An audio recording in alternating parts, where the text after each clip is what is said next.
Okay, here we go. I don't see us. Wait a minute. Here we go. There we go. There we are. Oh, hello. I don't see us. I don't think that's the actual recording. It's Yeah. just, maybe it's like a slight delay in that. Okay, so what are we? How do we? Oh, no. Oh, that's the. Okay.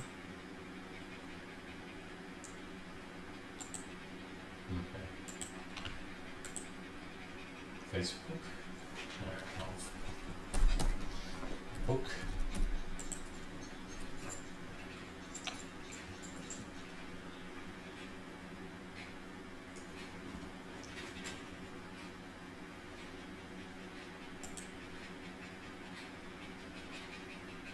Actually,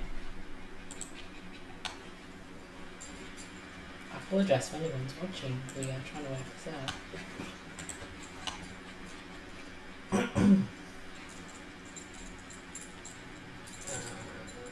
Let's go from a page.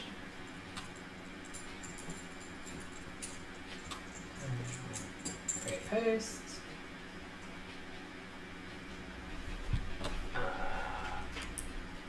Live streaming. Q and Jesus. Q and A with Marcey. Fucking hell, I hate the keyboard. With Marcey and Bede. A post. A post. It's probably the worst platform now of us, I'm sure. Post group. Mm-hmm. Post. And Twitter.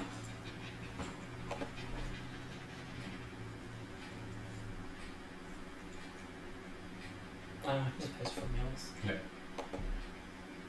And I'll just direct it through the super messy one. Live Q and A with Bud and also take your keyboard or Bud or Martha on YouTube posts hashtag live Q live stream. No, it's live stream. Alright. Tweet. Alright, I'll put it in and then put it in the official one. Okay, YouTube's not receiving enough video. What? YouTube, what is wrong with you? I think it's not receiving enough video to maintain smooth streaming. It's the widget. How do I change the resolution? Go to stream settings. Stream settings. There it goes, free. Oh wait, that's not it. No.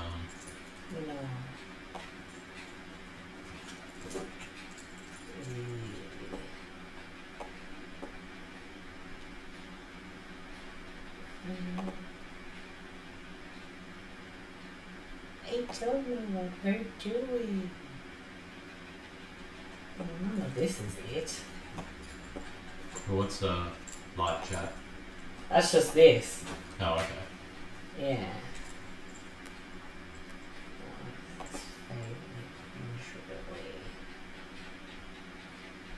I should have done. I mean,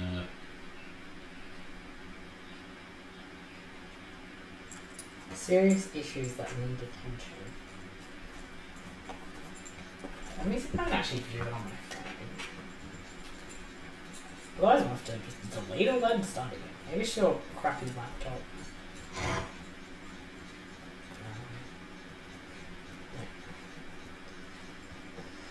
Let me see.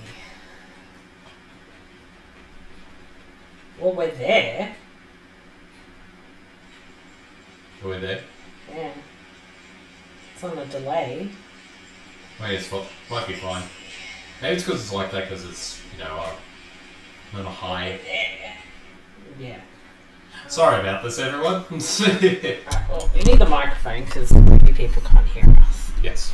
Alright, well, apparently it is working, so we'll just do it, shall we? Hello there, everybody. Hello there. Don't know if anyone's there, but hello, I'm Super Marcey. Hi, I'm Bede, the terrible Aussie. And we decided, because we're hanging out... And I've got a phone call. Do you need to take it? Yeah, it's my brother. Oh, for God's sake. Sorry about that. Alright. Be 1 sec, everybody. Alright, well, Bede has a phone call, but we decided, because we're hanging out together, we do Q&A, and that people can ask us questions, and we will gladly answer them. So we've had some questions. Let me see. Alright. B asked a question on Twitter. So hi B, thanks for asking a question. This I think is more towards me. So her question is, what made you say fuck it and make your podcast? So the Super Podcast has been around since 2008, 2009, and I think I just wanted to have a way to express myself that wasn't just limited to writing.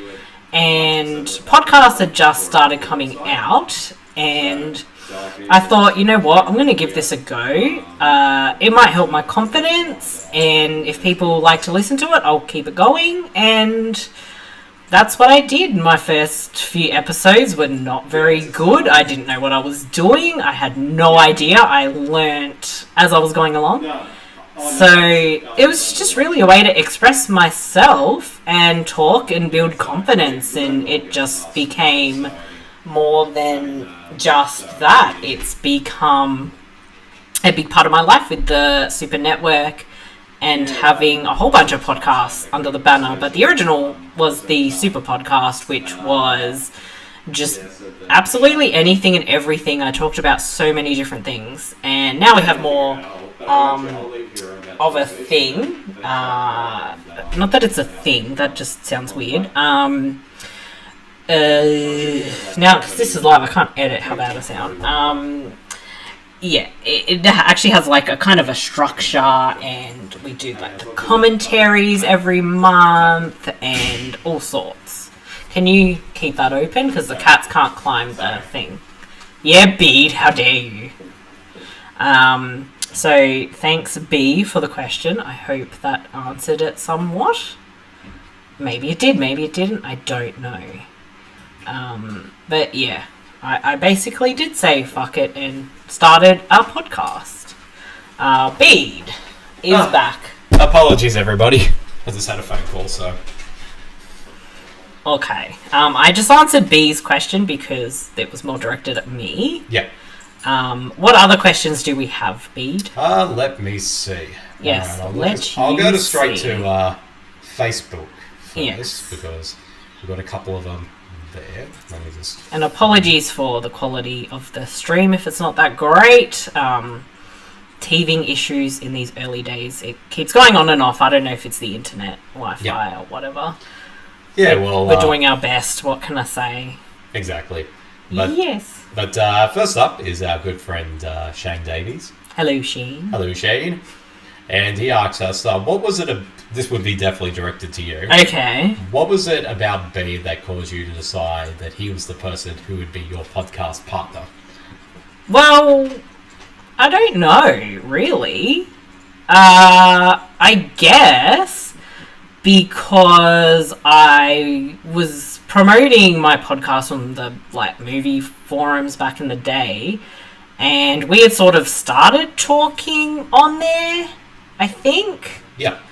And I don't know, you seemed somewhat knowledgeable and Australian, so I thought, okay, we'll have you as a guest on the podcast. And I just think We got along really, really well.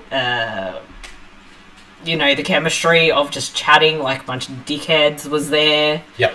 So, I don't know, it just worked, and it was just easy to schedule up podcasts and have things to talk about. And yeah, you were very supportive of it, and you enjoyed doing it, and you helped me out a lot, so it just seemed like a natural fit for Bede to join the team, and over the years he's just been, the second in charge, really. Yeah, well, I guess, because I know that, I sort of just remember, like, how we first met was basically, you sent me a message on Facebook, and then we became friends. Yes. And then you was like, oh, you should listen to my podcast and that. So I listened to a few episodes, like, oh, this is fun. And I was getting into podcasts at the time, and I was like, oh, I'd like to get myself on one somehow, and then asked you, and you invited me on, and then after that, you would always bring me back every now and again, probably more so than most people. Yeah. I think it was about at least 20 podcasts before you were like, oh, I'm just going to promote Bede as the co-host of the show. It just seemed to work, so whatever. It became a thing. Exactly. But, yeah. But a good thing that it's still working like 12 years later. Yes.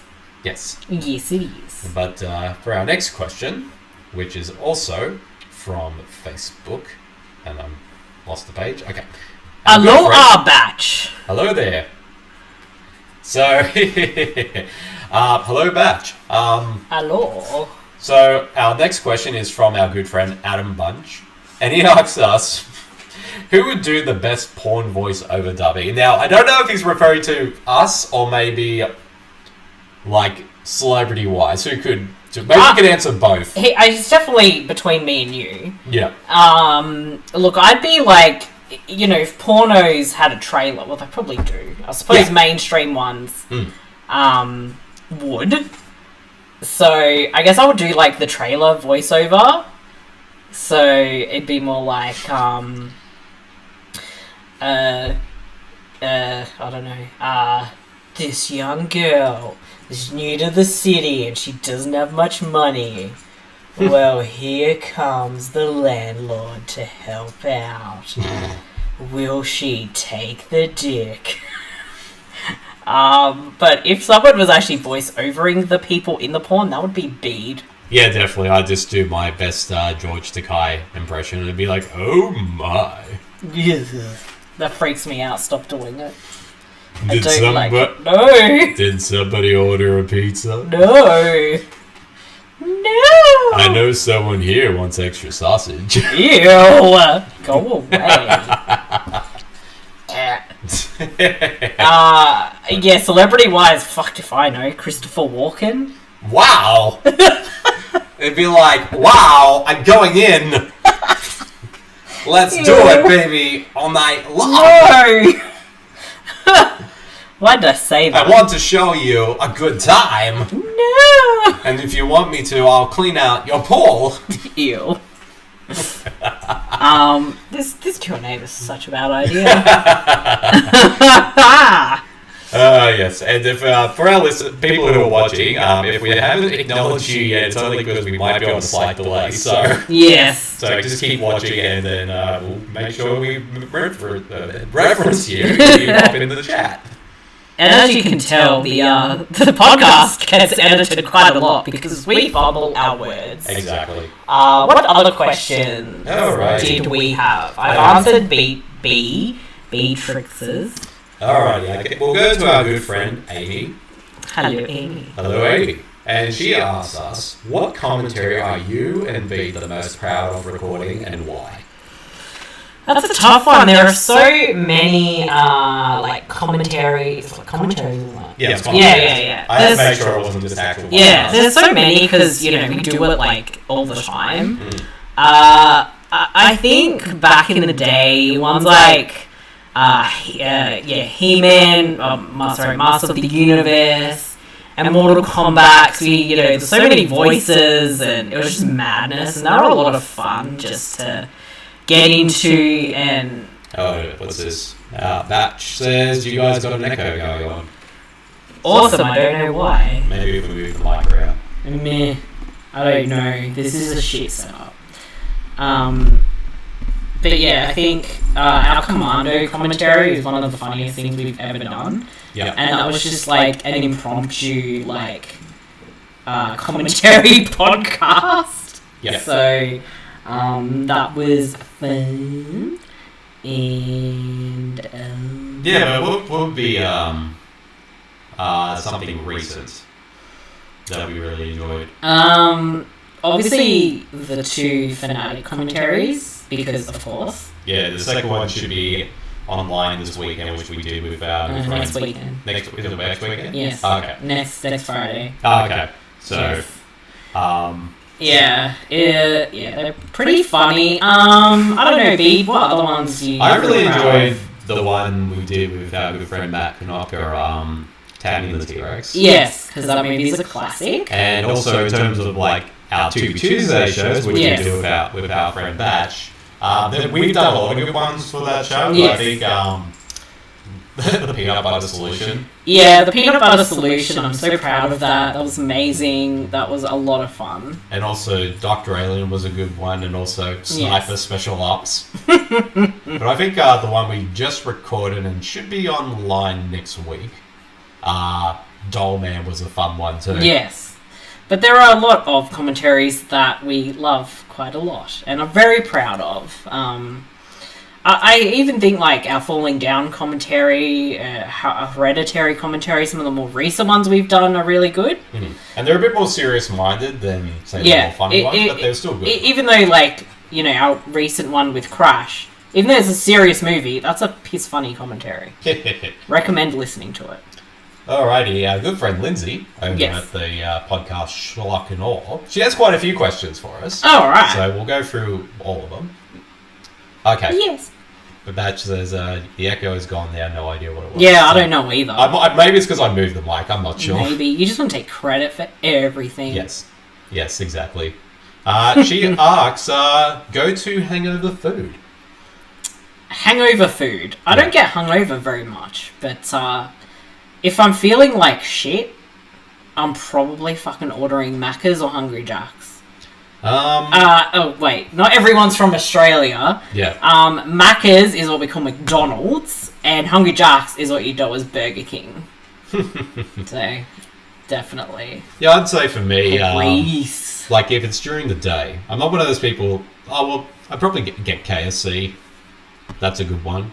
Or sometimes I'd like to go the traditional route by getting go somewhere that has like bacon and eggs and sausage, you know, something very meaty as well. And also chocolate, I also enjoy. Yeah. That's a good hangover cure, at least for me. Lots of water and Panadol helps as well. And chips, like, you know, potato chips and stuff like that. So, crisps. Yes, crisps. We'll go to Lindsay's next question, which is, hit me with what's a movie you love but never want to watch again? Dancer in the Dark. Yeah, that's pretty much any Lars von Trier film I do love, I would probably answer that as well. Yeah, that's one I don't think I could ever watch again. And Grave of the Fireflies is another one I don't think I could ever watch again, but it's a brilliant, fantastic film. Even something like Requiem for a Dream, I'm very hesitant to rewatch. So I think they would be the big ones for me. I would even say, I guess those ones, yeah, definitely. I would also even say United 93. I never saw it. That one was my favourite film of that year, but it's one it's such a gut punch of a film that I'm like, I don't know if I could ever watch it again. I mean, I probably will at some point, but it's like one that was like, I could see this basically be like a one and done. Yeah. In a good way, of course. But yeah, probably those ones, I'd say. Also, Lindsay asks, and I think you can answer this one because you got even more info on it. Pitch a Fanatic sequel. Okay, well, my Fanatic sequel would be called The Fanatic 2 Hunter's Revenge. So the sequel sees Hunter Dunbar become the stalker to Moose because he needs to get his revenge. So it turns the tables on everything, and Moose is now the hunted, while Hunter is the hunter. and he needs to seek revenge because Moose basically ruined his life. And, I mean, yeah, Moose may have lost an eye and a hand or whatever, but whatever. Hunter is, like, pissed, bro. I don't know if Bede has any ideas for a Fanatic sequel. I don't know. I guess what you came up with was a pretty good idea. I like the idea of, like, basically... I mean, for those out there, spoilers for the Fanatic. Like, basically, Hunter is accused of murdering, you know, the maid. Yeah, at least we can insinuate that's what happened. And maybe once he's sort of cleared and all that, he realizes that because at that moment, it would probably be the first time he realizes the maid's dead. And, of course, if you watch the movie... he's having an affair with the mayor, so the maid. The mayor? Sorry. So he's going to be like, basically, I'm going to seek revenge against Moose for killing my new love, and so I'm going to take his other eye out. Yeah, he could for sure. Yes. You can put him in like some kind of saw trap. Exactly. But also, Lindsay asks us, which director would you love to see work with Nick Cage? Fred Durst, because Nick Cage will just be in the Fanatic too, for some kind of role. I don't know. Look, if actually, I don't know. Maybe Bede has more insight than me. I'd love to see him work with Nicholas Winding Refn. Yeah, that's probably a good one. I think that'd be a really interesting choice. Actually, you know, I would also like to see him, because he's worked with a lot of great directors. I wouldn't mind seeing him with somebody like Steven Spielberg. Yeah, that's something that's actually never happened. And I'm thinking of ones and I'm like, no, but he's actually worked with them, so... Yeah, I'm just trying to think of directors who, off the top of my head... like Maybe like Cronenberg. Yeah, David Cronenberg would be a good one. I mean, he's already worked with David Lynch. Why not with David Cronenberg? You know what? I'd like to see him work, and I've seen some, and I know he's interested in working with these filmmakers, the Safdie brothers, who did Uncut Gems, Good Time. Like, I think he could easily fit into their films and style, because they're very sort of intense, heightened movies. So I can definitely see him do that. But you know who else I'd like to see him? Since he's worked with Sion Sono. Yeah. Takashi Miike. Oh, yeah, that'd be weird as. That'd be an interesting and unique choice. Would be. Now. Interesting. Lindsay also asks us, where would you prefer to live, Ramsay Street or Summer Bay? Now, for those out there who don't know, Ramsay Street is the fictional Bayside town of the Aussie soap Home and Away. I mean, sorry. That's Neighbours. Sorry, Neighbours. It's not a seaside town either. Okay, Ramsay Street is a suburb in a Australian soap called Neighbours, and also there's Summer Bay, which is the Bayside town for another Aussie soap called Home and Away. Look, Ramsay Street, 100%, because I watch Neighbours, I don't watch Home and Away. Exactly. I'd say Home and Away, because that was the one I used to watch more than anything. Well, back in the day, I used to watch them both, but now I'm just strictly Neighbours. And finally, Lindsay, this is a personal question for me. Bede, what is a terrible movie live tweet you actually really enjoyed? Now, I want to say, people, like, with my live tweets for Bad Movie Tweet-a-thon, I always try to watch the movie beforehand before I tweet it. Yeah. So, there have been ones in which I actually enjoyed doing it, and I actually do like the movie, or it's a case where I enjoy tweeting about it more than the actual film itself. But in terms of which one was the most enjoyable, and I know Master's going to be excited when I say this, Showgirls.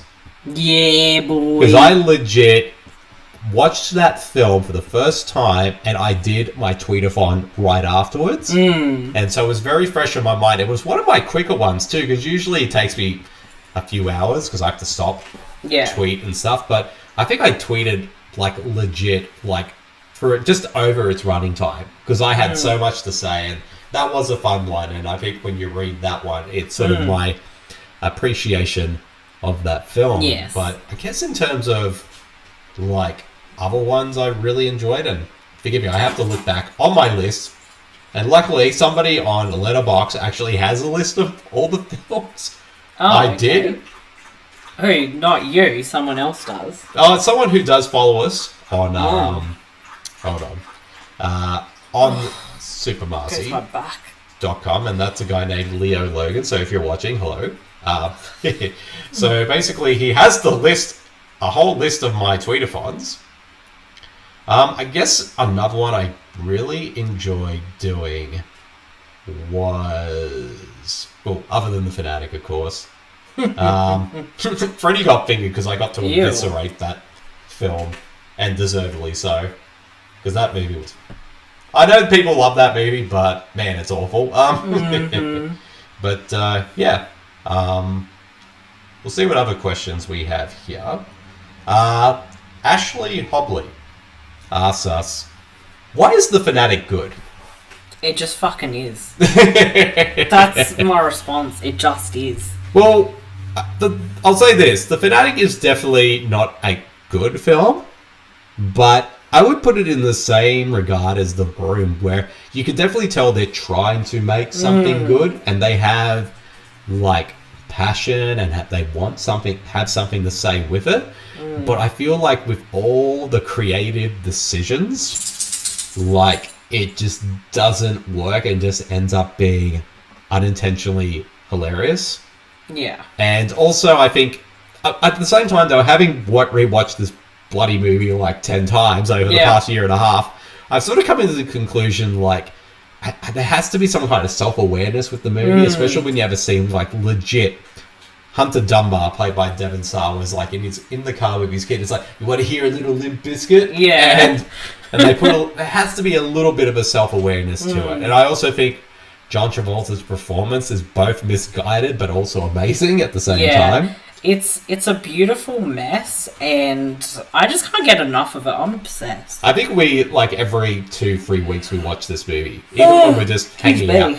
Even when we hang out, we just watch it. I mean, knowing us, we'll end up watching it again at some point. So, because we're just obsessed. We can't get enough of The Fanatic. It is the best movie ever made. Okay. Indeed. I've said it, and that's just a fact, man. I'm just checking to see if there's any more. I don't think there are. Any more questions? No, I don't think so. I think we've gone through all the questions. I think we have. We have gone through all of them. Yes. We got some questions, so thank you for people that gave us some questions. And I hope we answered them okay. We may do another one of these at some point, because, you know, why not? It's fun. Yeah, and apologies for the quality of the video. We're doing it through my webcam on my laptop, and it's not the best video, so if we do it, we'll make sure to do a better... Yeah. Hopefully through either an iPad or a phone or something like that, so we're able to kind of play it through there in better quality. So apologies for that. Yeah, just Bede needs a new laptop. And this laptop's about 6 years old. Well, I tried to do the live stream on my phone, but it told me I'm not eligible for some reason. How dare they? So I have no idea. Like, if I go live on... Yeah, your channel does not meet our updated eligibility, whatever, requirements for mobile live streaming. You can still stream with your webcam or broadcasting software, so... Yep. Whatever the fuck that is. Yeah, okay. Yeah, that's alright. But thanks for everyone who watched. Yeah. And or even if you're not watching it live right now, if you watch it back later and you can see what a train wreck it is, enjoy that. Yeah. And of course, you can always find us at supermarcey.com. Indeed. Follow us there and check us out. And got some cool, awesome stuff coming up in the works in terms of podcasts and reviews and columns. So keep a look out for all that. And we'll see you all then. Catch you later, peeps. See you, everybody. Bye. How do we end stream? There you go. End.